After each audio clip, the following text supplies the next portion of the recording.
기도하겠습니다. 성부와 성자와 성령의 이름으로 아멘.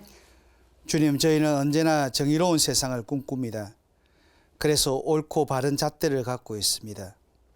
어서 우리의 삶이 정의의 토대 위에 건설되기를 원하며 어서 이 세상이 올바르게 굴러가기를 소원하고 있습니다. 때문에 묵묵할 수 없습니다. 때문에 몸보척할 수도 없습니다. 때문에 판단합니다. 잘못을 지적합니다. 그리고 뒷말까지 양산합니다. 이런 저희들을 용서하소서. 진심으로 원하오니 변화되게 하소서. 저희를 온전히 변화시켜 주시는 우리 주님 예수 그리스도를 통하여 비나이다. 아멘. 성부와 성자와 성령의 이름으로 아멘. 네, 반갑습니다. 또 한 주 동안 잘 지내셨습니까? 네. 더 맑은 모습으로 이렇게 뵙게 돼서 진심으로 반갑습니다. 네, 지난 시간 강의를 통해서 하느님께서 우리를 선택하신 이유를 살폈습니다. 그 이유는 바로 정의와 공정을 실천하여 주님의 길을 지키게 하려는 이유임을 알았습니다.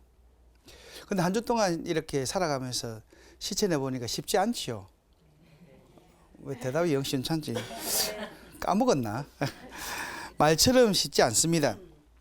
정의를 실천하는 일은 참으로 아프기도 하고 때때로 쓰라림을 주기도 하기 때문입니다. 오늘 이 강의의 제목처럼 정의란 곱고 바른 화살, 그러나 사랑이 아니면 부메랑이 된다. 우리 삶에서 돌아오지 않는 네 가지가 있는데 무엇입니까? 입 밖에 나간 말, 그리고 화살, 흘러간 세월, 놓쳐버린 기회. 그 네 가지는 또 돌아오지 않으니까 그때그때마다 정말 잘 해야 되겠고, 또 이처럼 정의는 내한테 부메랑이 되지 않도록 하는 것도 중요할 것 같습니다.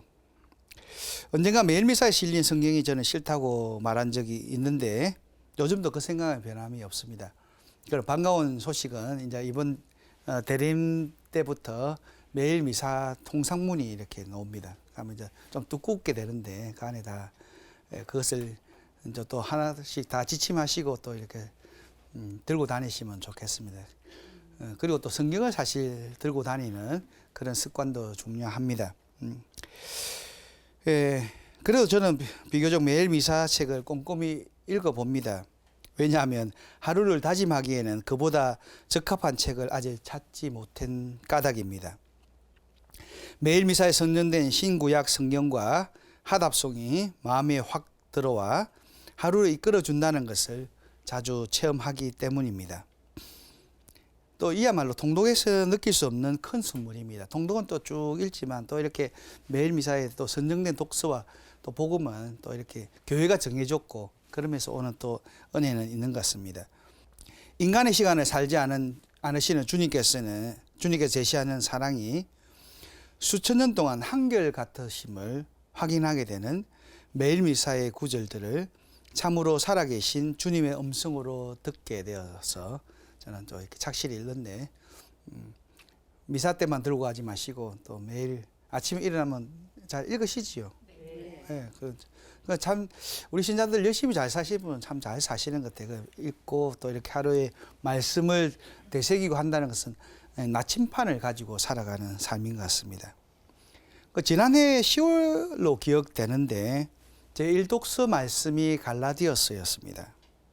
그 매일미사책에 보면 말씀의 초대에서 설명된 부분이 있는데 다름 아니라 다른 민족들에게 복음을 선포하다가 예루살렘으로 올라온 바오로 사도는 게파, 그러니까 베드로가 다른 민족들과 음식을 먹다가 유다인들이 두려워 거리를 두는 위선적인 모습을 보이자 그를 꾸짖었다라는 부분입니다.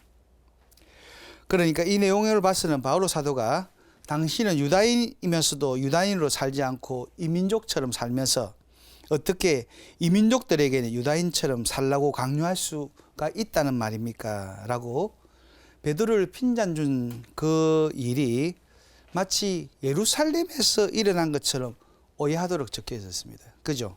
이거 보면 그렇잖아요. 예루살렘에 올라간 베드로 사도가. 그러니까 이 일이 예루살렘에서 일어난 일처럼 오해하는데 그냥 넘겨도 될 일인데 그게 제로서는 좀 어려웠습니다. 참 성질머리 더럽지요. 예.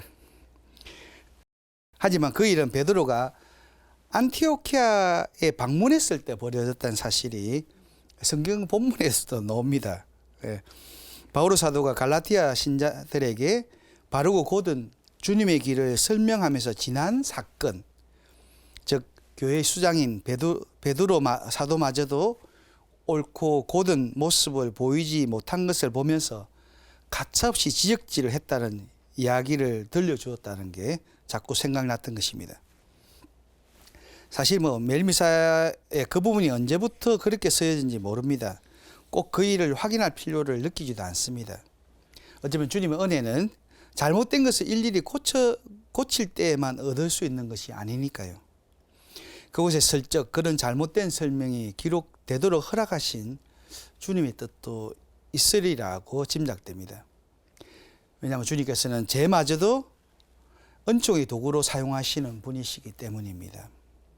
이야말로 청하는 이들에게 성령을 한없이 부어주시는 분이심을 의심치 말고 믿고 의탁하라는 의미라고 생각되었습니다. 아무튼 사랑 많고 더없이 너그러웠던 바오로 사도가 많은 사람들 앞에서 베드로 사도에게 직격탄을 날렸다는 사실은 좀 의아했습니다. 물론 바오로가 아직 사울일 적에 모든 그리스도인들을 잡아들이기 위해서 앞장선 사실에서 우리는 그의 욱하는 성격을 추리할 수는 있습니다. 한편으로 바오로 사도는 상대의 비율을 맞추기 위해서 아닌 것에 항구하거나 틀린 것에 눈 감아주는 그런 성격은 아닌 듯 보입니다. 이해할 것은 이해하고 아니요 할 것은 분명히 아니요라고 말하는 솔직하고 정의로운 인간이었다는 이야기가 되기도 하겠습니다. 그런 면에서는 제가 좀 바오로를 닮은 것 같은데, 저도 한번 이렇게 주교님이 신학교를 찾아왔을 때 너무 직언을 하는 바람에 아닌 것은 아니요라고 이야기하는 바람에, 그 다음에 마산교구 신부님이 그러대, 신부님이 교구의 충신인데 그런 걸 말씀하시는 거 보면 그래도 충신이 역사에서 출세하는 건 한 번도 못 보지 않습니까? 간신히 출세합니다. 그러던데 참 역사는 그런 것 같아요. 어떤 면에서는 이렇게 정말 진심 어는 충원을 해주면 그것을 참 비단 지금 주교님은 그거 하는 게 아니라 어른이 되면 이렇게 자기한테 좋은 이야기를 해주는 것을 참 좋아하고 싫은 이야기하면 또 싫은 것이 좀 어른이 되어감인 것 같아요. 저도 그런 것 같으니까 요즘은 늙어가는 건가? 예, 하여튼 정말 그래도 우리는 또 사랑 가득한 마음에서 또 하나님 앞에서 아니요 할 것은 아니요 하는, 사실은 많은 경우에서 고양이 목에 방울을 달아야 되는 건 아는데 그 방울을 누가 다는가 항상 그게 문제예요. 예. 그렇지만 잘 달 수 있다면 좋겠지요. 갈라디아 신자들에게 보낸 글에서는 그의 올곧은 성정이 확실히 드러나 보입니다. 그러니까 갈라디아서를 읽다 보면 꼭 내한테 하는 말 것처럼 제 허물이 수두룩하게 지적당하는 느낌이 받게 됩니다. 물론 갈라티아인들을 꾸짖는 바오로 사도의 어투에는 사랑이 가득 담겨져 있습니다. 간곡하고 진솔한 표현을 읽을 적마다 마음이 뭉클해지곤 합니다. 그래도 그날 예수님의 수제자였으며 교회 안에서도 최고의 존경을 한 몸에 받고 있었을 베드로 입장에서 그날의 일을 생각하면 좀 바오로가 심했다는 생각이 들지 않습니까? 그죠? 그러면 한번 생각해 봅시다. 그때 베드로 일행은 교회 지도자로서 이방인의 교회인 안티오키아를 방문했습니다. 그러니까 흔히 이야기하면 지금 교황님이 어느 국가를 이렇게 상호 방문한 그런 형태예요. 그런 만큼 그 식사 자리에는 많은 사람들이 정말 베드로에게 존경을 표했고, 또 베드로는 직접 예수님과 함께 살았던 사람 아닙니까? 그러니까 예수님이 그 말과 어떤 이야기를 했을 때 사람들은 막 뭐 베드로가 말을 잘하고 못하고 떠나서 예수님과 살았다는 그 자체로 인해서 막 싹싹 빨리 들었고 막 한마디라도 이렇게 아마 식사 시간까지 잊어버리면서 좀 더 이야기해 주세요. 좀 더 이야기해 주세요. 뭐 그 3년 동안의 그 삶을 이야기하려면 얼마나 많은 이야기를 해야 되겠습니까? 그죠? 그런 정말 예수님의 생생한 공생활을 이야기 들으면서 모든 신자들이 막 감동하고 나도 예수님과 살았으면 참 좋았을 건데 그런 생각도 참 많이 했을 것 같습니다. 그렇게 좋은 분위기가 이어가는 중에 어딘가를 다녀왔던 야고보가 합류했고 또 야고보를 본 베드로가 이방인 교우들과 식사를 하던 것을 딱 그치고 아닌 척 시체미를 떼면서 은근슬쩍 넘어가려 했다는 것입니다. 그런 모습에 바오로가 열을 받았다는 거죠. 그때 베드로의 사도의 표정이 어땠을지 행동은 또 얼마나 어색했을지 상상해 보는 것도 재미있습니다. 베드로 사도는 무한한 마음에 당혹한 표정이 역력했을 것 같습니다. 뭐 이런 경우 요즘 우리도 겪을 수 있지 않습니까? 사실 여자분들은 안 그렇지만 남자분들은 믿지 않는 자들과 식사 자리에서 성호경을 살 빼먹거나 아주 작게 마치 이마에 뽀룩지를 만지듯 긋고 마는 경우가 많다고 하는데 저한테도 손바닥에 하면 안 됩니까? 옆구리 하면 안 됩니까? 이런 식으로 많이 물어보는데 여러분 안 그렇지요? 노 회장님도 당당히 잘 하시죠. 예. 그 필요한데 그래도 많은 우리 남자분들은 아직까지 식사를 할 때 기도 잘 안 하는 것 같아요. 개신교 신자들은 거의 첫 고기는 태울 정도로 열심히 하는데도 불구하고 그럴 때 곁에 사람이 왜 니 기도 안 하노? 이러면 어떤 느낌이 되겠습니까? 어물쩍 넘어가는데 얼마나 얼굴이 화끈하게 달아오를 것 같은데 정말 왜 베드로가 참 자연스럽게 잘했다가 야고보 사도가 탁 돌았을 때 그랬을까요? 그러면 그런 면에서 야고보 사도가 또 누군지를 잘 또 아는 것도 중요할 것 같습니다. 여기서 야고보 사도는 사도 요한 형 야고보하고 다른 소 야고보입니다. 그러니까 바오로 사도에 의하면 주님의 형제 야고보라고 이렇게 나오는데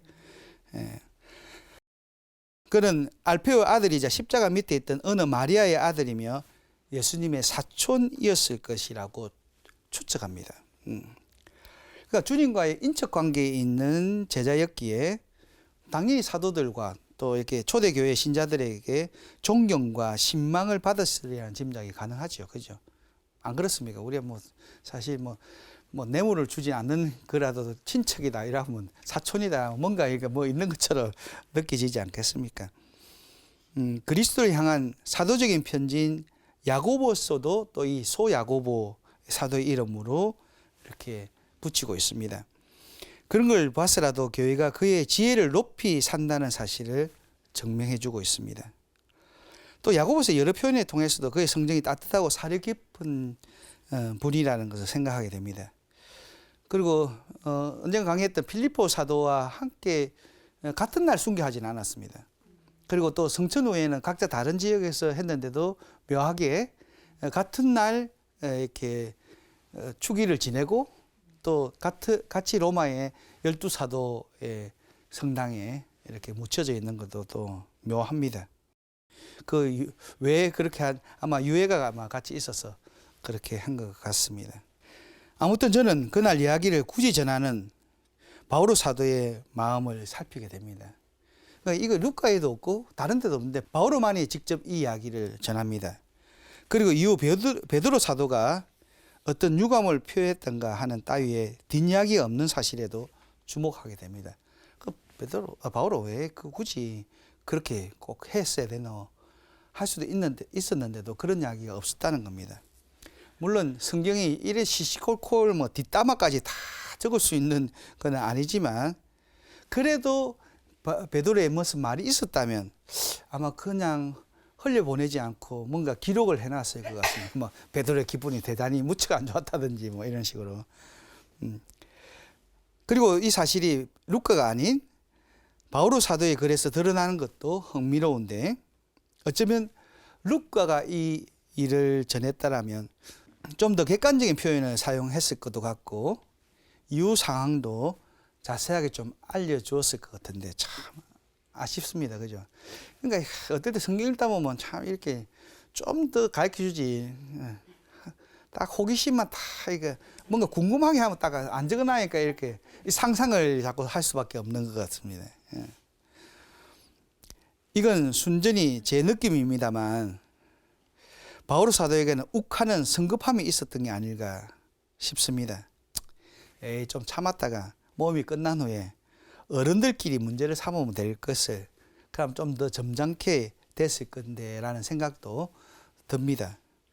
솔직히 말씀드려서 우리 그리스도인들이 서로를 못 참아주고 서로 버럭질 하면서도 뭐 바로 사도도 그랬는데 뭐 이렇게 할까봐 따라 할까봐 좀 겁이 납니다. 근데 여러분 그 정도 따라하지는 않겠죠.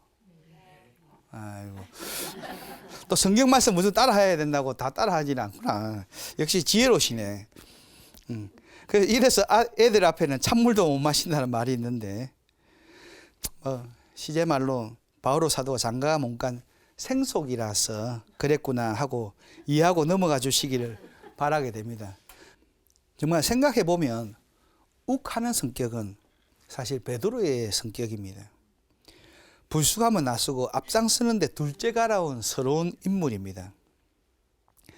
그렇게 성급하고 나대기 좋아했던 베드로가 그날 바오로 사도의 핀잔에 묵묵합니다. 그런 베드로의 모습을 보면서도 야고보 사도도 어떤 한마디도 거들지 않습니다. 그리스도의 바람직하지 못한 모습을 지적한 바오로 사도에게도 틀림없이 민망한 행동을 한 베드로에게도 뒷이야기가 전혀 없는 것입니다. 저는 여기에서 성숙해지는 그리스도인의 모습을 봅니다. 사실 타고난 성격을 고치는 건 정말 어렵습니다. 안 그렇습니까?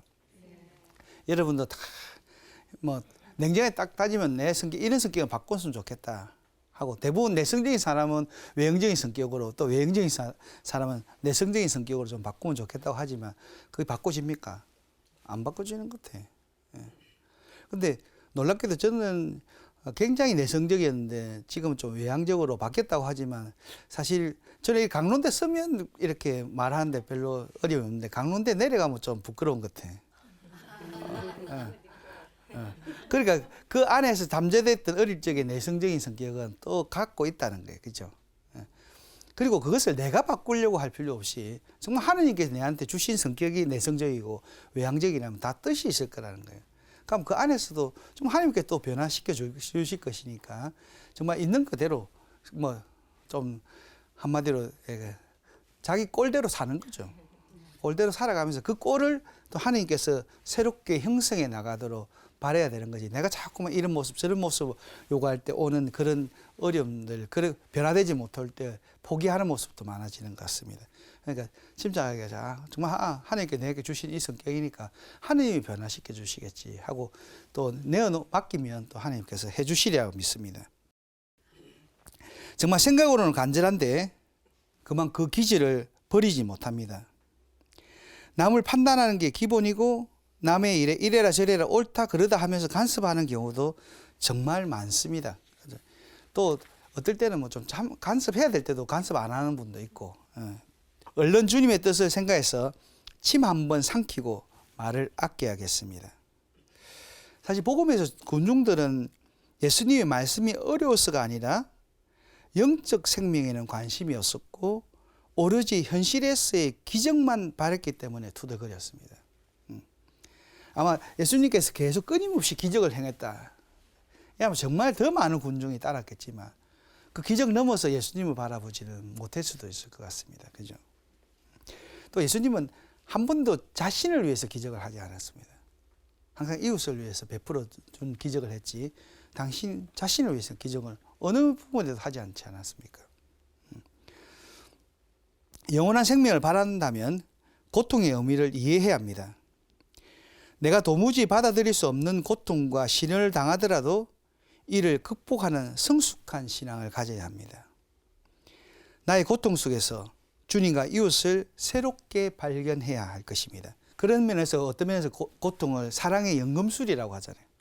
내가 고통 안에 있으면서 새로운 관점, 새로운 시각을 가지게 되고 새로운 시각을 가지고 주님을 바라보고 이웃을 바라보게 된다는 것입니다. 시련을 통해서 자신이 부서지고 새롭게 태어나야 합니다. 그러니까 고통이 고통스럽게만 머물면 안 됩니다. 그러니까 고통은 부활을 향해서 가야 되는 거예요. 깨어짐으로 해서 새롭게 나기 위해 있는 것이지 깨어지는 데만 목적이 있는 게 아닙니다. 정말 설사 그런 큰 고통이 아닐지라도 이웃의 험남 등에 걸려 넘어가지 않는 미덕도 지내야 되겠습니다. 정말 주님은 나약한 우리 인간들이 얼마나 고통을 힘겨워하는지 알고 계십니다. 그러면 나서서 좀 막아주시지. 그러지도 않습니다. 아프고 괴롭고 슬픈 일을 나서서 막아주지는 않으십니다.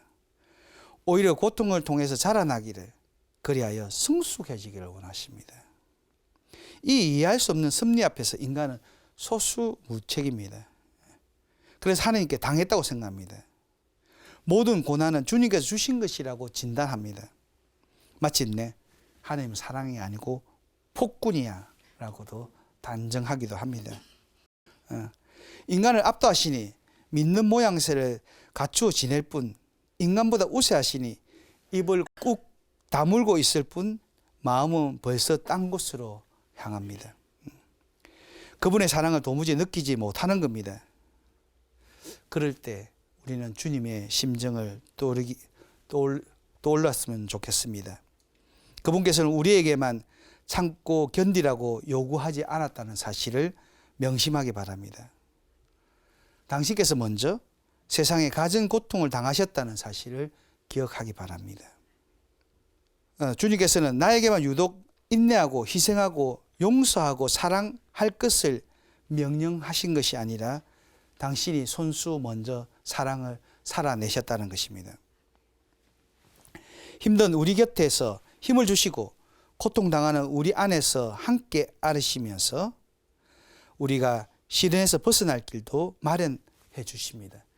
고린토 전서 10장 13절에 나오는 일이지 않습니까? 시련에서 벗어날 길 또 함께 해주시고, 우리가 결코 시련에 넘어지고 포기하기를 바라지 않는 그분이시라는 것입니다. 그래서 일단 오늘은 신앙 성숙을 위해서 먼저 우리 생각이 밖으로 드러나는 입 단속부터 기본적으로 하면 좋겠습니다. 한 번은 이렇게 제가 매일 이렇게 우리 밴드에서 글을 올리듯이 나의 남편, 나의 아내는 나의 것이 아니라 하느님의 소중한 사람입니다 라고 했더만 어떤 형제님이 저한테 답장을 썼어요. 뭐라고 썼는지 압니까? 아, 신부님 그래서 하느님의 것이라서 아내가 제 말을 안 듣네요. 하긴 이런 뭐 참 똑똑한 사람도 참 많아요. 그러니까 근데 실제로 하나님 것이라면 우리가 서로에게 존중하고 서로 또 말을 잘 듣겠죠. 그죠? 어쩌면 참된 그런 하나님 안에 소속되어 있지 않기 때문에 또 내 것인 양 생각하기 때문에 내 뜻대로 하기 때문에 서로에 대한 존중과 인정들이 부족한 것 같습니다. 그런데 우리가 아차 했을 때 막 이왕 지났으니까 어쩔 수 없다가 아니라 그 이유가 더 중요한 것 같습니다. 사실 우리가 넘어졌을 때 뭐 죄에서 넘어지지 않을 수 없는 게 우리 삶이라면 죄에서 넘어졌을 때 그 다음에 일어나는 것이 더 중요하지 않습니까? 그죠? 그만 속의 감정을 그대로 쏟아냈을 때 그런 사람을 봤을 때 그 말마디에 휩쓸리지 않는 지혜가 있어야 하겠습니다. 그런데 사실 말의 싸움은 어떻게 됩니까? 계속 주고받다가 더 이렇게 되지. 그때 딱 뭐 내가 잘못했다. 또 잘못했다 하는데 또 봐라 네가 평소 때는 이렇게 뭐 이런 점에서 이렇게 그러니까 네가 근성으로 사과를 하니까 또 문제다고 이렇게 자꾸만 자꾸 말을 낳고 더 싸움을 더 번지는 것 같아. 실제로 보면 아무것도 아닌 문제를 가지고 조금만 시간이 지나면 다 해결할 문제를 또 한마디 이렇게 처음에는 막 사과하는데 그 사과를 건성적으로 하고 건성으로 했다. 그래도 정말 사과했다면 막 그냥 받아주면 되는데 진정성이 부족하다니 뭐 이런 그렇다고 정말 어떨 때는 참 마음을 드러낼 수도 없잖아요. 그러니까 그런 또 사실은 사과하는 데서 굉장히 자존심도 상하고 정말 큰 용기를 내서 했는데 상대는 충분하게 그것이 다가오지 않으면 그거 갖고도 이렇게 서로 힘들어지는데 그런 면에서 좀 더 너그러움도 필요할 것 같아요. 일일이 말로서만이 아니라 정말 사과했다면 그 말 자체로 받아들이고 또 시간이 지나면 또 다 지나가는 거 아니겠습니까? 정말 베드로처럼 상대의 지적질에도 묵묵히 내 안에 계신 주님을 떠오르는 것입니다. 내가 성모님이라면, 내가 예수님이라면 정말 그 한순간만 딱 좀 참으면 내 성질대로 안 할 것 같은데 그 한순간을 참지 못해서 내가 하고 싶은 또 참다가 또 아킬레스건 비슷하게 탁 건들면 또 그때 팍 폭발하고 이 다 내 경험도 한 것도 좀 미안하네. 또 야고보처럼 짐짓 눈치채지 못한 채 화제를 돌리는 것입니다. 그래서 요즘 제가 교구청에 제가 식탁이 없으면 좀 우리 신부님들이 힘들어하는데 주기님이 막 이야기하면 제가 또 이렇게 모른 척하면서 살 화제를 또 이렇게 바꾸거든요. 그러니까 뭐 제가 제일 형님이니까 또 그렇게 하고 또 주기님이 뭐 야단 치고 이러면 뭐 야단 받으면 되지. 그러니까 한 사람만 좀 어리버리하면 되는 거라. 안 그렇습니까? 똑부러지게 올바로 따진 사람을 무한하게 할 이유도 없지 않습니까? 얼결에 실수를 한 사람의 행동도 모른 척 해주는 것이 사랑이라는 걸 우리는 알고 있지 않습니까? 다 잘 알지요. 그런데 이제 그 순간에 내가 실천하는 것이 그러니까 그런 면에서 자꾸만 훈련되고 습관화돼야 될 것 같습니다. 정약용 선생님은 털려고 털면 먼지나 없는 이 없고 덮으려고 털면 못 덮을 허물이 없다라고 했습니다. 그러면서 이어서 하는 내용도 참 의미가 있는데 나이가 들면서 눈이 침침한 것은 필요 없는 작은 것은 보지 말고 필요한 큰 것만 보라는 것이다. 그죠? 그러니까 이게 참 나이가 들어가는 것도 다 이유가 있다는 거예요.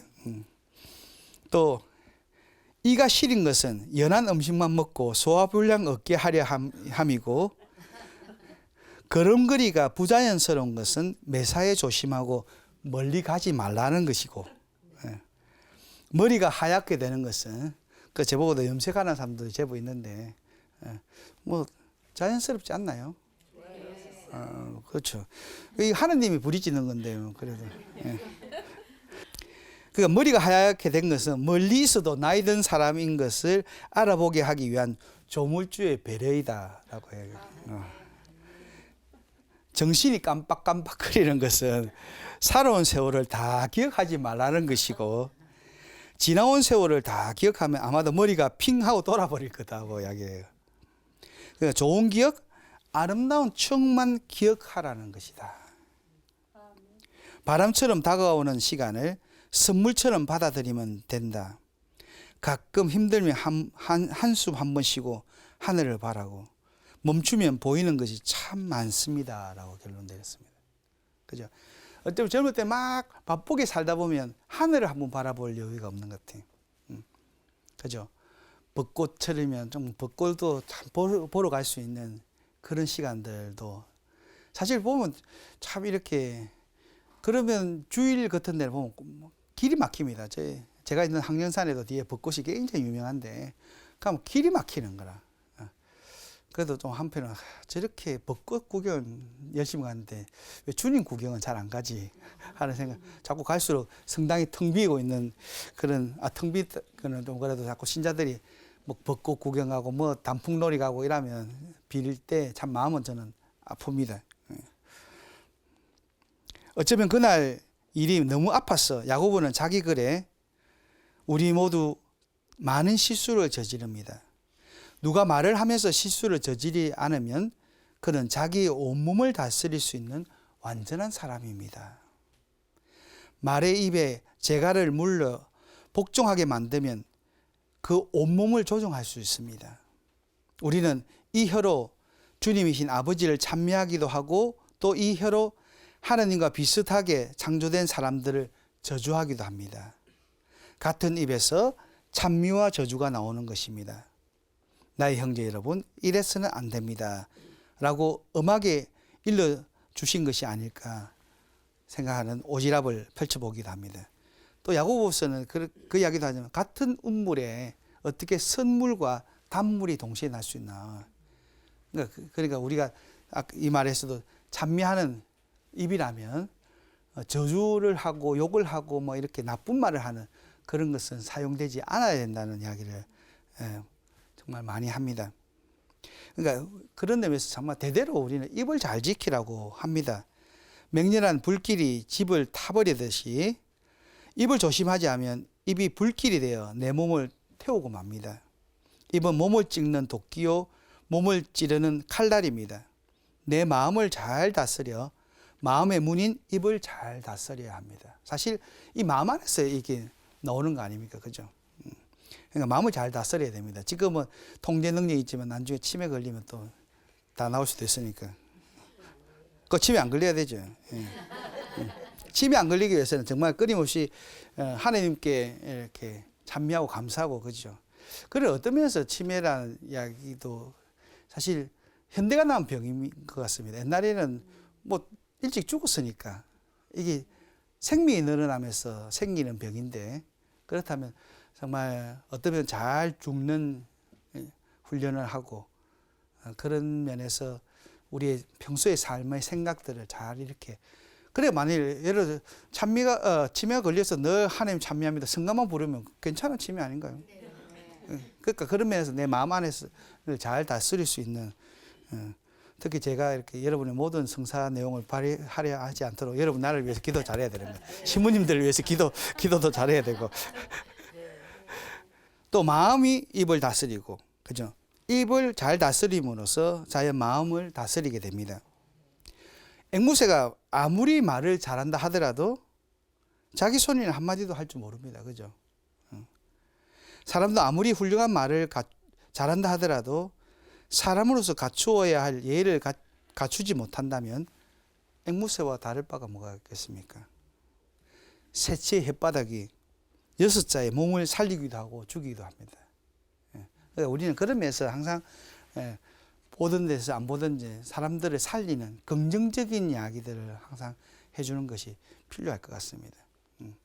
근데 사실은 이렇게 뒷담화하고 헌담하는 게 재미있잖아요. 안 그런가? 여러분은 전혀 안 그렇구나. 우리 동기들끼리 모여서도 막 보면 신부님들이 모이면 누구 욕하겠습니까? 주교님, 잘 안 해.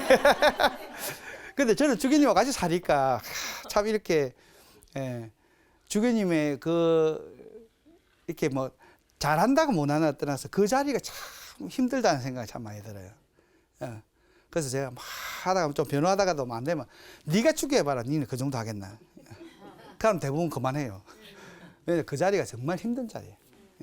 정말 전체 이 본당 하나 제대로 사모하기 힘든데 교구 전체를 보고 이렇게 해 나간다는 것. 또 어차피 그분의 그것이 그릇이 있어요. 또 생각이 있고. 그래서 그 이야기를 당신이 맞다고 생각하는 그 생각들이 있는데 또 이미 뭐 생각도 굳은 나이고 그런 상황에서 다른 이야기를 한다고 해서 그걸 받아들일 수 있는 그 개인이 아니라 나도 그럴 가능성이 있는가 생각할 때 저도 안 바뀔 것 같아요. 내가 이런 데 대한 그 생각이 확신성을 가지고 내 어떤 사고 방향에 있어서 그죠. 그래도 항상 뭐 노력은 정말 저보다 주교님도 이렇게 뉴스를 보고 이렇게 늘 책 읽고 기도하면서 열린 마음이 되고자 하는 그런 노력들은 보입니다. 그런 노력들이 있는 거하고 또 이게 현실에서의 어떤 변화는 또 다른 차원의 문제일 것 같습니다. 또 이거 주교님 보고 내 야단치는 거 아이가? 정말 야고보서를 읽고 나서 바오로 사도는 참 그렇게 콕 집어서 말씀하니 제가 좀 민망하지 않습니까? 하고 베드로 사도한테 좀 사과도 했을 것 같은데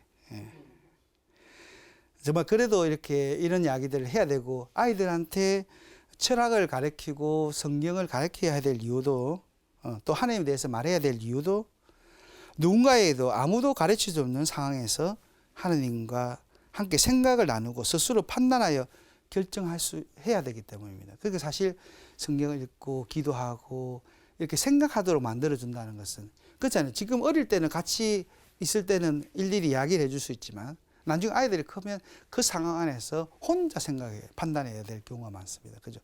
스스로 보고 판단하고 결정하고 실천하는 것이 우리 삶이잖아요. 그럼 그렇게 할 수 있도록 역량을 키워주는 것이 사실 어른들의 역할인 것 같아요.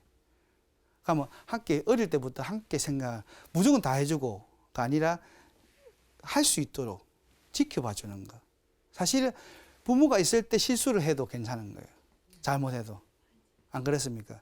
근데 우리는 많은 경우에 있어서 예를 들면 요리 같은 거 하고 이러면 막 아야 됐다 막 이렇게 답답하니까 뭐 칼로 하는 것도 보니까 손이 비일 것 같으니까 막 다 해주고 이러니까 요즘 고3 되고 대학교 들어와도 사과도 하나 못 깎잖아. 다 해주니까. 다 해주고 니는 공부나 해라. 이렇게 키워나니까 공무원 했다고 해서 세상 인생을 다 사는 건가요? 사실 공무원 해가지고 인생을 다 사는 것처럼만 될 수 있으면 좋지만 사실 돈은 좀 더 벌 수 있지만 그렇다고 돈 번다고 해서 모든 것이 다 풀려나가는 건 아니지 않습니까? 그렇다면 정말 함께 할 때 삶을 살 수 있는 그것을 보여주고 함께 생각을 해야 되는데 우리는 수학, 영어 이런 건 잘하지만 정말 엄마 아빠가 되기 위한 또 정말 남편이 되고 아내가 되기 위한 공부는 얼마나 하는지. 그 얼마 전에 뭐 제가 혼비할 애한테 성경 구절에서 저는 항상 성경 구절에서 골라오라거든요. 자기 복음서를 읽고 사복음서를 읽고 거기에서 부부로서의 모토로 살 것을 정해오면 거기서 내가 혼배 주례사를 적어주고 딱 사인하고 코팅해 주는데 왜냐면 그날 뭐 들어봐야 아무것도 뭐가 들리겠습니까? 정신이 없는데 그러니까 하니까 그 부모님은 지금 바쁜데 그거 어찌 다 읽어요 이러는데 그래서 바쁜 거 안다 하지만 지금 결혼 앞에서 자기 사복음서 정도 한번 읽을 그런 여유가 없다면 나는 이 주례 해주고 싶은 마음 없다고 그랬어요. 한 번은 그래가지고 거절당한 적도 있지만 그래도 그런 문제가 아닐 것 같아. 사실은 어떤 면에서는 가구를 고르고 이런 것보다 같이 한 2박 3일 정도 피정도 하면서 이런 시간들을 가지는 것이 참 중요한데 그죠? 도리어 그런 거는 정말 소홀히 하고 막 가구 고르고 웨딩 촬영하고 막 이런 외형적인 것에만 너무 신경 쓰는 것 같아요. 그러면서 정말 우리 부모님들은 또 이 텔레비전 보시는 분들은 정말 무엇이 더 중요한지 또 중요한 것은 이렇게 절대 양보하지 않는 그런 것도 필요할 것 같습니다. 어느 한 구석이 모자란 우리에게 늘 한 발 앞서는 성급함이 있을 수 있습니다. 너무나 약한 우리에게 언제나 완벽할 수 없습니다. 주님께서는 우리의 모자람을 채워주시는 분이십니다. 우리의 약함을 튼튼하게 해주실 수 있습니다. 그리스도인의 관계가 언제나 사랑으로만 형성될 수 있는 이유는 주님이 있기 때문입니다. 사랑의 보증자인 주님이 있기 때문입니다. 진정한 하느님의 율법을 온전히 살아내기 위해서는 사랑을 실천해야 한다고 다그칩니다. 기껏 상대를 포용하는 척 위장하는 행동을 멈추라 합니다. 겉으로는 웃으면서 속으로는 비아냥대는 일을 끊으라 하십니다. 그런 마음과 행동은 결국 사랑이 아니라는 사실을 주님께서는 알려주십니다. 잘못을 저지르는 사람에게 무관심한 일도 상대의 죄를 알면서도 모른 척하고 방관하는 일도 모두 죄를 짓는 일이라는 사실을 알려줍니다. 그렇다면 뒷공론을 하며 수군댄다면 더할 나위 없이 큰 허물이며 엄청난 죄라는 것을 주님께서는 누누이 우리에게 말씀해 주십니다. 그날 어느 누구도 바울의 편을 들어서 베드로를 코너로 몰지 않았습니다. 베드로가 수장이로 해서 바오로 사도를 손가락질하지도 않았다는 것을 깊이 새긴다면 우리의 관계가 오직 주님 안에서 주님을 위한 은행으로 이루어져야 한다는 것을 알게 됩니다.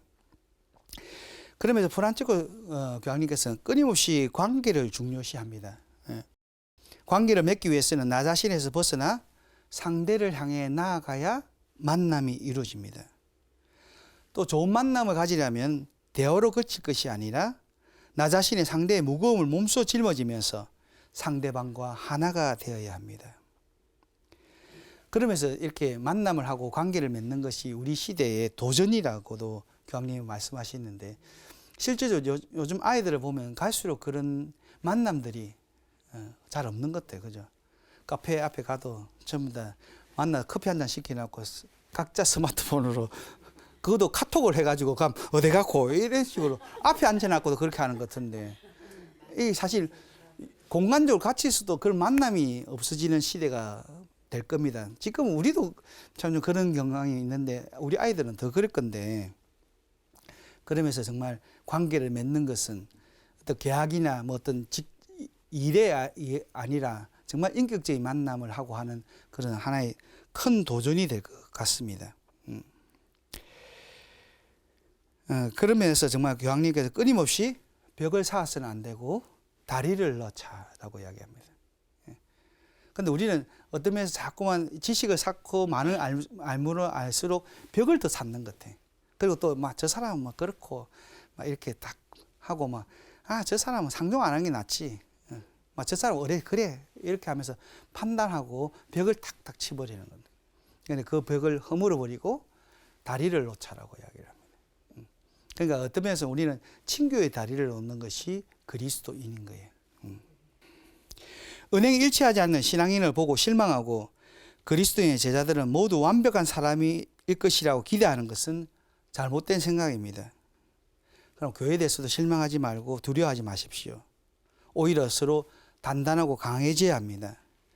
그때가 바로 그리스도께서 가르쳐 주신 대로 진심으로 사랑할 수 있는 시작의 때이기 때문입니다. 그래서 위스턴 처칠은 이런 이야기를 하죠. 비관자는 모든 기회 속에서 문제를 보지만 낙관자는 모든 문제 속에서 기회를 본다. 그죠? 그러니까 항상 상대 안에서 단점보다 장점을 발견해낼 줄 아는 것이 어머니의 마음일 것이고, 그것이 진정 상대를 살리는 것 아닙니까? 그죠? 사실 우리가 보면 단점 없는 사람이 있습니까? 장점만 있는 사람도 없고, 또 단점만 있는 사람도 없습니다. 그런데 그것을 이렇게 정말 좋은 점을 발견해낼 줄 아는 그런 눈을 주십사하고 전하는 것도 정말 필요할 것 같아요. 제 강의의 요지는 딱 한마디로 줄여 본다면, 여러분들이 누군가 핀잔할 일이 눈에 띌 때 자신의 감정을 삼키라는 것입니다. 얼른 그 사람이 변화될 것을 믿도록 하라는 것입니다. 그는 주님 보시기에 야고보 사도만큼 귀한 몫을 감당할 인물일 수 있다는 것을 기억해야 합니다. 무엇보다 주님께서 말씀하신 정의는 나를 향한 잣대라는 것을 잊지 말아야 합니다. 주님께서 선포하시는 공정은 오직 나와 똑같은 처지의 이웃임을 명심할 때 이루어집니다. 지금 세상에는 너도 나도 상대에게만 정의를 요구합니다. 좀 잘 살아라, 똑바로 살아라 하고, 우리는 특히 정치인이나 이런 사람들한테 많은 것을 요구하지만 과연 그 잣대를 정치인들이나 다른 사람한테 하는 게 아니라 나한테 해야 된다는 것입니다. 오직 나 자신이 공정하게 다뤄질 것을 요구합니다. 때문에 세상이 투정적입니다. 서로를 인정하지 않으려고 요란합니다. 서로를 받아들이지 못하겠다고 소란합니다. 서로를 겨눈 정의와 활촉이 서로를 찌르고 있는 것입니다. 그러면서 그리스도인의 정의는 달라져야 합니다. 하나님의 정의는 상대를 찌르는 것이 아니라 나 자신의 아집과 편견을 도려내는 치유의 도구이기 때문입니다. 정말 우리의 아집과 편견을 도려내야 되겠습니다. 주님께서 해주시려 하고 또 우리 자신을 내놓으면 좋겠습니다. 이 시간을 기점으로 저와 여러분 모두가 정의와 공정을 실천하여 주님의 길을 지키게 되기를 소원합니다. 정말 하나님께서 아브라함을 선택했고 우리 그리스도인을 선택하신 그 뜻이 이 땅에 실현되기를 소망해 봅니다. 기도하겠습니다. 성부와 성자와 성령의 이름으로 아멘. 솔직히 베드로 사도도 허물 많은 인간이었다는 사실이 저에게 위로가 됩니다. 바오로 사도도 실수하는 인간이었다는 사실이 저에게 힘을 줍니다. 지금 저희의 모자란 모습도 끝내 변화되리라는 희망을 갖도록 합니다. 주님, 그래서 고맙습니다. 저희의 매일이 당신의 뜻으로 전진하게 해 주십시오. 당신께서 원하시는 정의는 어느 누구보다 저 자신에게 주신 지침임을 잊지 않게 해 주소서. 하여 당신처럼 오직 관용과 사랑으로 정의를 실천하게 하소서. 우리 주 예수 그리스도를 통하여 비나이다. 성부와 성자와 성령의 이름으로. 예, 수고하셨습니다.